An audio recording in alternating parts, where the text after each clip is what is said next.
trade-off more. There is always a trade-off in politics. That is why we are trying to push a new type of politics, more principle-based. And let's not trade off the common good, the 90% of the population's good, just so 1% can get rich. Can we say that this is the birth of the opposition now, or not necessarily? Because it's not Nono you're training your guns against. I would say this is the birth of a real opposition. That's what I'm Mawalang figuring. galang. Mawalang galang nga, parang ganun lumalabas. Mawalang galang kay Erap. I wrote him a long letter when he accepted the pardon. And I said, by your accepting the pardon, you are destroying Yes, it weakened all everything. I'd love to give you the letter. And it laid down what it meant. And I also told him, when he supported the Manny Villar Senate presidency, that was the death of the opposition. So at the end of the day, there was no real principled opposition. And I think it's time for younger people, cleaner politicians who love the country. Do we need the opposition to begin with? We always need an opposition. Are you going to let the Kundi absolute authority. the yellow The Yellow Army will take over. craze rule this country? I think it's always, and if Noynoy knows what's good for him, I think he's a good man. He will know that an opposition would be good, a righteous opposition, not an opposition who will just do horse trading, would be good for him to keep things in check and balance. So, I guess what I'm trying to lead into, with all these revelations that have been coming out, this yesterday, it pained me to see that ANC gave like a 30 or 40 minutes interview to Peping. Mawalang galang rin, but why is Peping Cojuangco being given so much mileage? He's not a sitting congressman. He's just the uncle of a president-elect, and yet so much mileage is being given to him. He's been attacking Marojas. So that shows to you the color, just a little foretaste of things to come.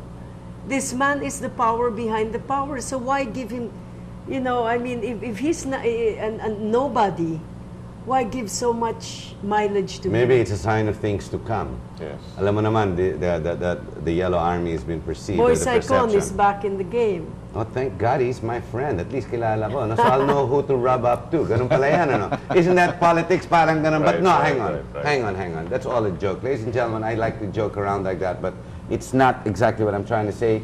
I try to make a farce out of certain things because we need to generate nation building no matter how difficult and painful it is. Some of us even say that we need a civil war to actually identify the right direction.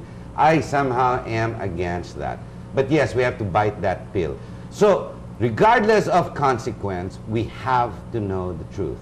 This is the point why we've had that forum. Correct me if I'm wrong. Right. Well, if you want to live in a fallacious democracy, then the truth isn't important, and that's what's been happening.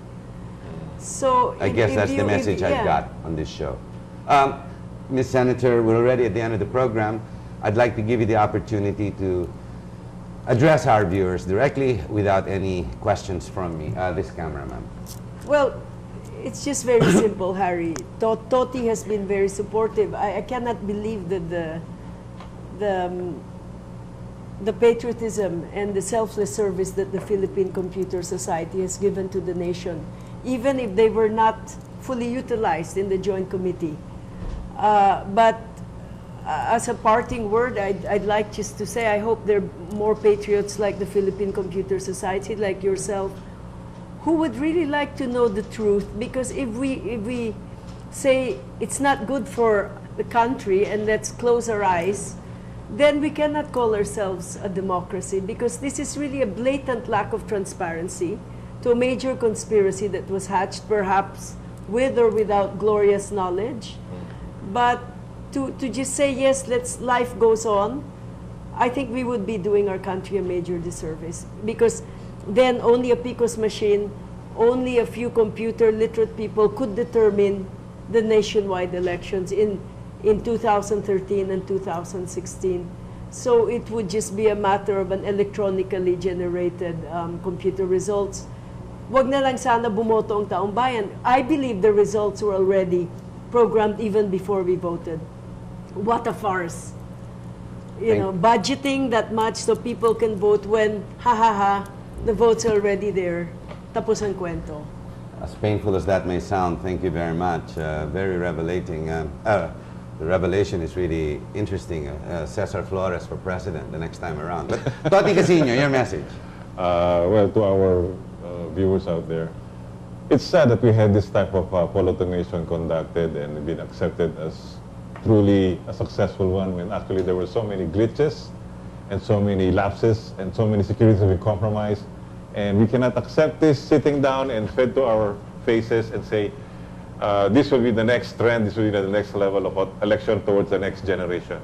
It is not our generation we're protecting, but the next generation thereafter. If this dilemma is not corrected, this state, what type of future will the next generation inherit? We might as well vote for a robot. We might as well vote for a monkey. Then we'll truly become a banana republic. And I'm sorry to say that's going to be the kind of statement I have to say on this program, but we've been trying to do our best to educate not only the public, but even our legislators, even the people in the courts, even the people, even the implementing agencies, the commission themselves, because they are not competent in that field. They cannot declare by themselves, or they do not have the authority to say, this is correct, this is how it's been done, and we will accept it as actual and accurate, and therefore we now have the authority to proclaim. Please, open up, understand. If you tolerate this type of discrepancies, if you allow these things not to be corrected by the real experts, I'm not saying I'm the expert, but there's such a society of experts out there, and the real institutions, and let them educate the public on how these things can give us the true and honest and clear elections. Only then can we ensure to the public, not only the country, but the rest of the world, that we finally reach that epitome of an honest election, an honest and sustainable democracy. Otherwise, it's all a farce, it's all a mockery. Thank you very much. We hope you've enjoyed our program and all the revelations that were brought forth. Alam mo, there's that funny connotation. Ninoy died for us. Cory came and became the president. And Piping is coming back again. Ladies and gentlemen, maraming salamat po. Stay with us. We have more for you right here on GNN. Thank you very much for listening.